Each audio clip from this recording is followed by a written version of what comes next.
story of Mansa Musa, the man who made the world porcelain before the world looked to Europe for power or wealth. There was an African king whose name traveled farther than any army ever could.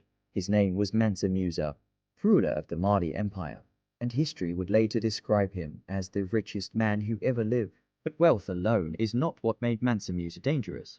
It was the way his wealth moved. Mansa Musa ruled over lands that sat on the world's greatest gold reserves. Gold flowed through Mali the way water flows through a river, shaping trade, politics, and power.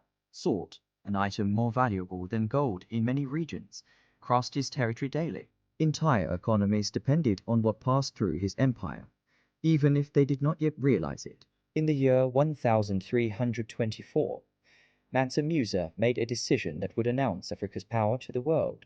He set out on a pilgrimage to Mecca, but this was not a quiet religious journey. He traveled with tens of thousands of people, soldiers, servants, scholars, and officials moving across the desert in a procession so large it looked like a moving city. Camels walked beside him, each carrying loads of pure gold. Wherever Mansa Musa went, gold followed. In the cities he passed through, he gave generously. He rewarded traders, paid debts, supported the poor, and honored scholars. Gold changed hands so freely that people believed it would never lose its value. But value depends on scarcity, and scarcity vanished. Markets began to fail.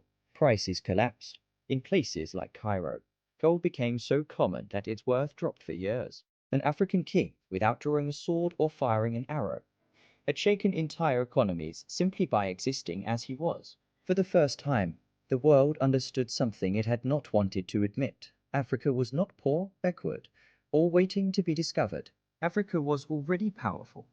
Mansa Musa did not see wealth as something to hide. When he returned home, he transformed it into legacy. He built mosques that still stand today. He established centers of learning. He turned Timbuktu into a city of scholars, books, and ideas, where knowledge was traded as seriously as gold. Students traveled from distant lands to study mathematics, law, science, and astronomy under African teachers. European mapmakers began drawing Africa differently. On their maps, they placed Mansa Musa seated on a throne, holding a golden orb, because even from thousands of miles away, they could not deny his influence. The story of his wealth crossed oceans and reshaped how the world viewed the continent. Yet, this is where the story becomes uncomfortable. If Africa once held this much power, this much wealth, and this much knowledge, why is this history rarely told? Why do these stories feel hidden, shortened, or forgotten? What happened after Mansa Musa's time that shifted the balance of the world? Those questions remain unanswered.